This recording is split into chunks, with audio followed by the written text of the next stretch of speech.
அக்கறை இன்ஃபோ நேயர்களுக்கு வணக்கம். இன்னைக்கு நம்ம வீடியோவில் பட்டுப்புழு வளர்ப்போட 3வது பகுதியை பற்றி பார்க்க போகிறோம். முதல் 2 பகுதியில் வந்து பார்த்தீங்கன்னா, அந்த பட்டுப்புழுவுக்கு வந்து மல்பெரி செடிகளை வந்து எப்படி நடவு பண்ணணும், அதுக்கு செட்டு எப்படி அமைக்கணும், இந்த செட்டுக்கு வந்து அரசு எவ்வளோ மானியம் கொடுக்குது, இந்த பட்டுப்புழு வந்து எங்கேருந்து வாங்குறோம், அதோட 5 ஸ்டேஜ் வந்து எப்படி வந்து அதை வளர்க்குறோம் அப்படிங்கிற எல்லா தகவலையும் வந்து முதல் 2 பகுதியில் வந்து பார்த்துருந்தோம்.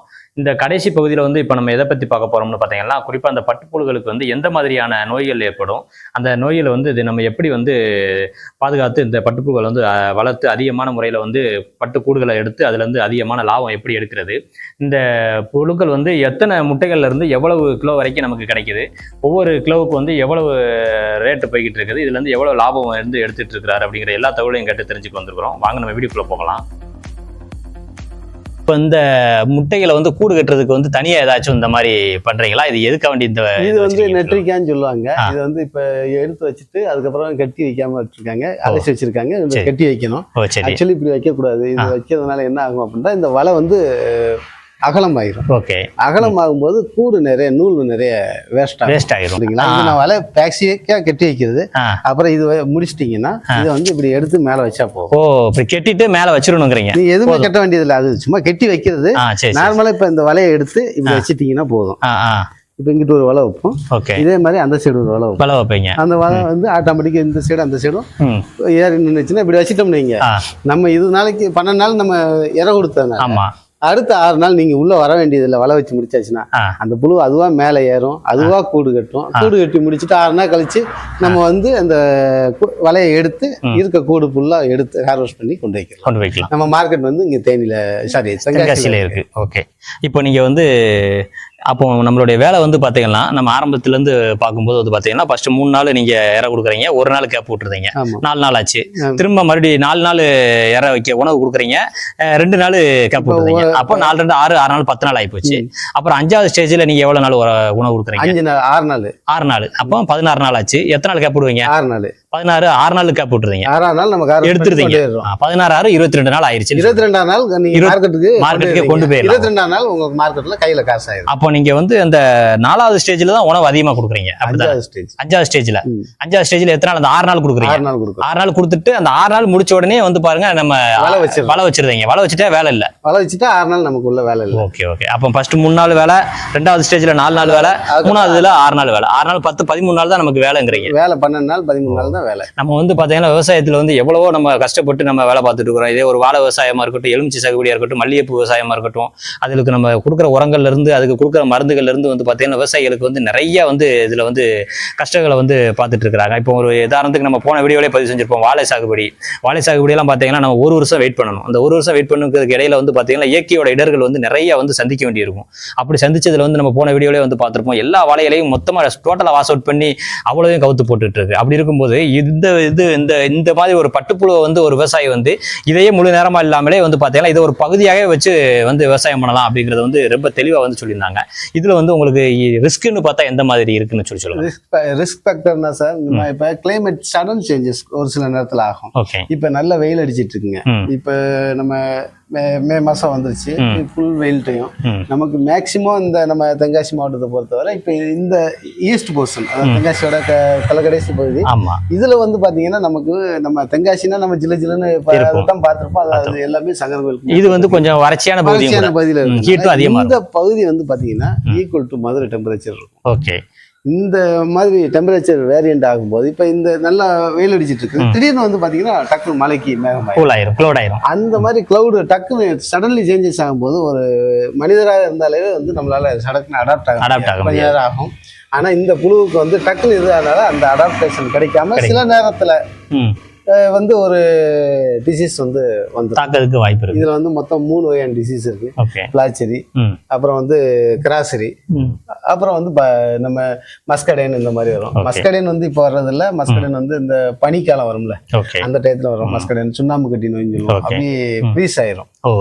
சரி. கூலிங் அதிகமா இருக்கும்போது ஃப்ரீஸ் ஆயிரும், உடைக்கிற அளவுக்கு ஆயிரும். அந்த மாதிரி ஆயிருங்க. அது மஸ்கடைன் சொல்லுவோம். அது நம்ம ஏரியாவில் பெரும்பாலும் வராது. ஒசூர் சைடு தான் அதிகமா இருக்கு. 2வது பாத்தீங்கன்னா பிளாச்செரி வந்து பெரும்பாலும் எந்த டயத்துல வரும்னா அது மழை டயத்துல ஈரமா அதிகமா இருக்கும்போது அது வந்து பாக்டீரியாவால வரும்.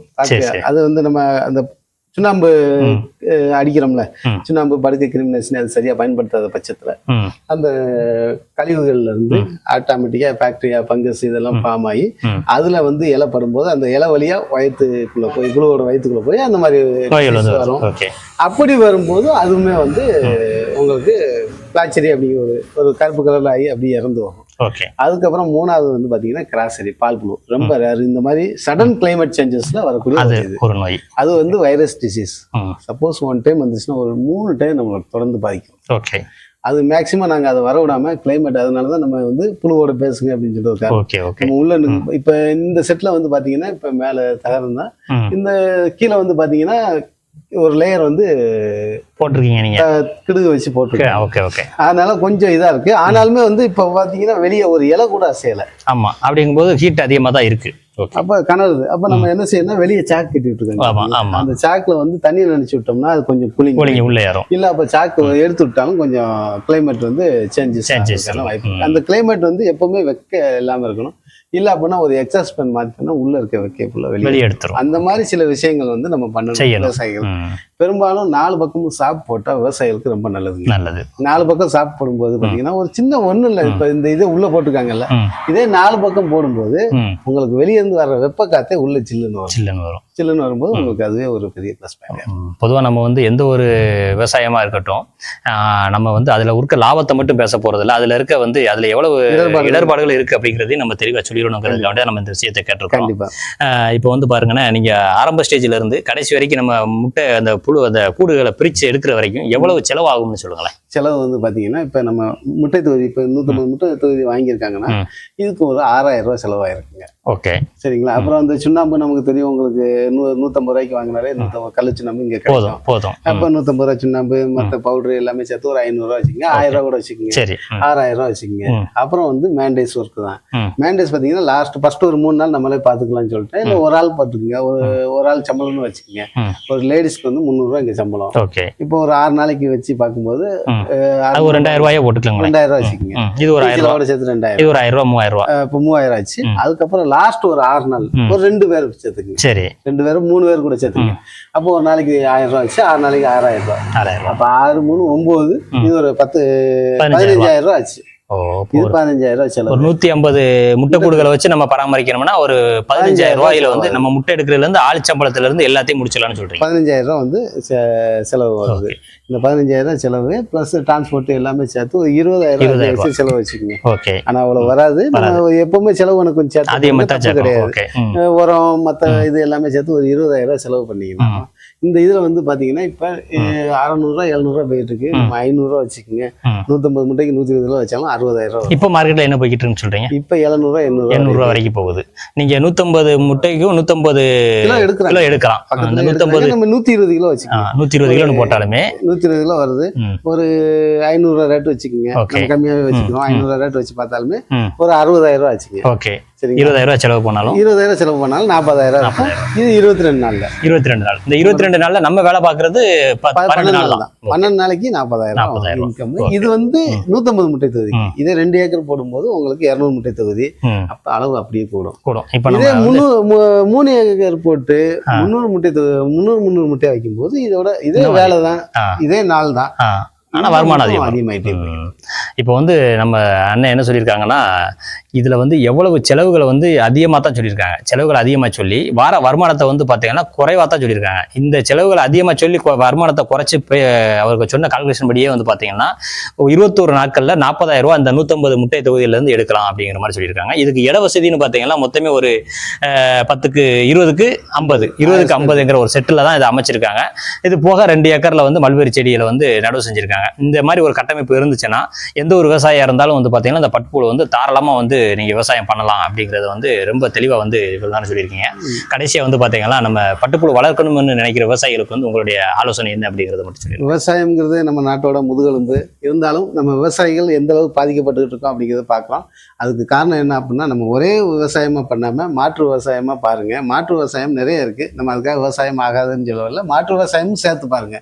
இது மாதிரி லாபம் தரக்கூடிய பணப்பயிர் பண்ணக்கூடிய விவசாயிகளையும் சேர்த்து பாருங்க. எது சேதாரம் இல்லாமல் இருக்குது அப்படிங்கிறது.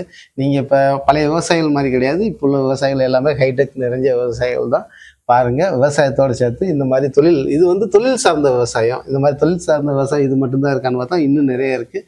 அந்த மாதிரி ஒவ்வொன்றையும் பாருங்கள், நம்ம தொழிலையும் பாருங்கள். பட்டு வளர்ப்பு உங்களுக்கு குறுகிய காலத்தில் அதிக லாபம் தரக்கூடியது. அது குறுகிய காலம் மட்டும் இல்லாமல் நெடுங்காலமாக 20 வருஷமாக வளர்த்துட்டு இருக்க விவசாயிகள் இருக்காங்க.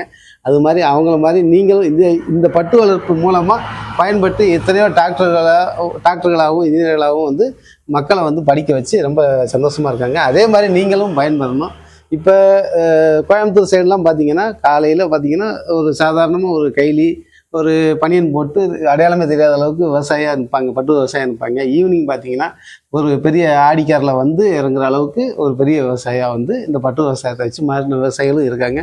அவங்கள மாதிரி நீங்களும் பயன்படணும் அப்படின்னு கேட்டு விடைபெறுகிறேன். நன்றி வணக்கம். நன்றி வணக்கம்ண்ணா. இவ்வளோ நேரம் நமக்காண்டி டைம் ஒதுக்கி நம்ம இந்த பட்டு வளர்ப்பு புழுவை பற்றி ரொம்ப தெளிவாக சொல்லியிருந்தீங்க. அதுக்காக வந்து பார்த்தீங்கன்னா நம்ம சேனல் சார்பாக நம்ம நன்றிண்ணே. நன்றி வணக்கம்.